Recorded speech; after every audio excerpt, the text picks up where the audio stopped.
Okay, सो हमारा topic competition में ये एक लास्ट पैरा बाकी था। वो है कंपटीशन ही वही है जो दो स्पीसीज के बीच में होती है फॉर लिमिटेड रिसोर्सेज को पाने के लिए। वो लोग फाइट करते हैं। जो सुपीरियर होता है वो सरवाइव करता है, जो वीक होता है वो एक्सटिंक्ट हो जाता है। ठीक है। गोस का कॉम्पिटिटिव एक्सक्लूसिव प्रिंसिपल भी क्या कहता है? State that the two closely related species जो बहुत पास है, उनमें बहुत सिमिलरिटीज है, ऐसे स्पीसीज है, वो हमेशा कंपटीशन करते हैं सेम रिसोर्सेज को पाने के लिए। ठीक है। And one will eliminate eventually, और जो वीक है वो एलिमिनेट हो जाएगा। ये ट्रू है, ये चीज उसने बोली वो ट्रू है। कब ट्रू है? जब लिमिटेड रिसोर्सेज है तब। अगर रिसोर्सेज अनलिमिटेड है तो फिर वो लोग के बीच में कंपटीशन नहीं रहेगी। बाकी की जो आगे की जो रिसेंट स्टडी कर रही है do not support such grosses, ये सब चीज को इतना सपोर्ट नहीं करती है about the competition. Okay, while they do not rule out the occurrence of interspecific competition in nature, they point out, वो क्या point out करते हैं? that the species facing competition might evolve mechanism, जो species competition को face कर रहा है, suppose कोई weak है ना, तो वो क्या करेगा? अपने अंदर कुछ changes लाने की try करेगा जिससे वो stronger one को face कर सके। तो क्या होता है? इवोल्यूशन लाने की ट्राई करेंगे, evolve mechanism that promotes the coexistence rather than the exclusion. तो ये एक वे है कि खुद को एक्सटिंक्ट करे, उससे अच्छा है कि खुद में कुछ इवोल्यूशन लाए जिससे वो लोग भी को एग्जिस्ट कर पाए। ऐसी एक मैकेनिज्म है रिसोर्स पार्शनिंग।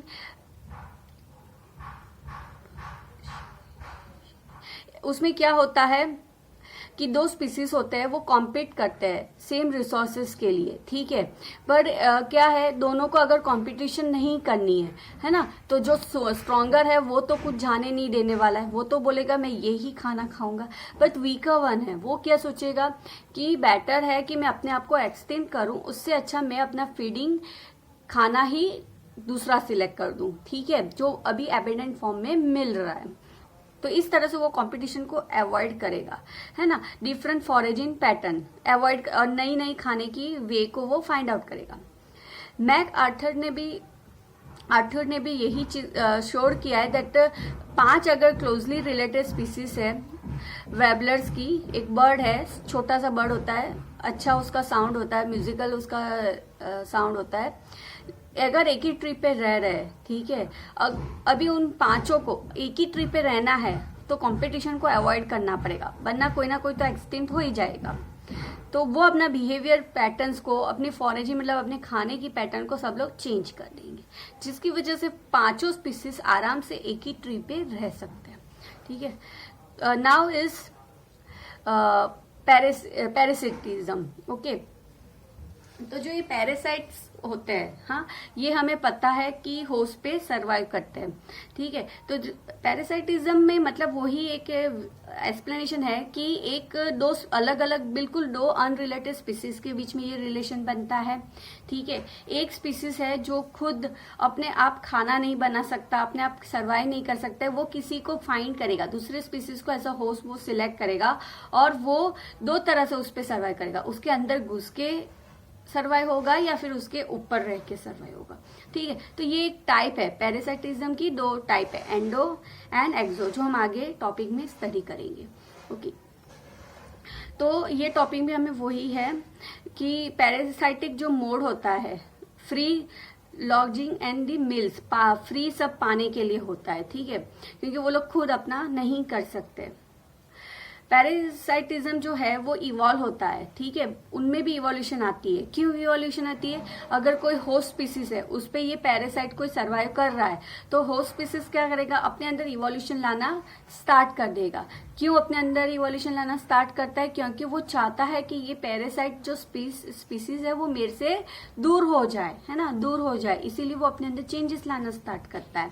ओके, बट अभी पैरासाइट जो स्पीसीज है वो भी इंटेलिजेंट है, वो क्या देखेगा कि होस्ट ने तो अपनी मैकेनिज्म चेंज कर दी है, अभी मुझे इसी होस्ट पे अगर सरवाइव करना है तो मुझे भी अपने अंदर इवोल्यूशन लाना पड़ेगा। तो ये क्या है ना, इसमें इस तरह से दोनों के अंदर इवोल्यूशन आते रहते हैं। ठीक है।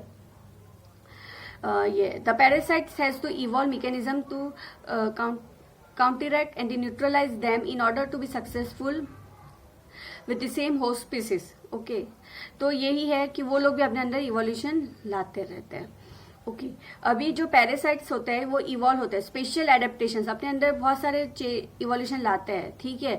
जैसे कि loss of unnecessary sense organ, जो उनको जरूरी नहीं है उनका लॉस हो जाए, such as the loss of unnecessary sense organ, presence of adhesive organs or the suckers to cling on the host, जैसे वो सक करके रहते हैं ना, होस्ट के ऊपर सकिंग करते हैं, ठीक है। तो बहुत हाई रिप्रोडक्टिव कैपेसिटी को डेवलप करते हैं, तो उनके अंदर भी ऐसे बहुत सारे चेंजेस आते रहते हैं। जो पैरासाइट्स होते हैं उनकी जो प्रोसेस होती है ना बहुत कॉम्प्लेक्स होती है, उनकी लाइफ साइकिल होती है वो बहुत कॉम्प्लेक्स होती है। क्यों? क्योंकि उनको दो होस्ट चाहिए। जैसे कि यहाँ पे ह्यूमन लिवर फ्लक्स को एक्सप्लेन किया गया, नेमाटोड्स पैरासाइट्स है, ठीक है, वो 2 इंटरमीडिएट होस्ट उनको चाहिए, snail and a fish to complete its life cycle. Malaria spread करते हैं ना पैरासाइट्स, ठीक है, उनको भी 2 होस्ट चाहिए। कौन से?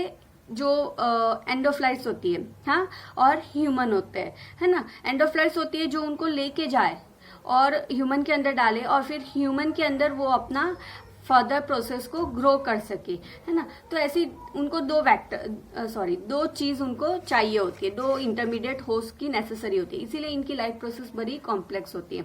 उसमें से अगर एक भी नहीं होता तो इन लोग को सर्वाइव करना बहुत प्रॉब्लमेटिक हो जाता है।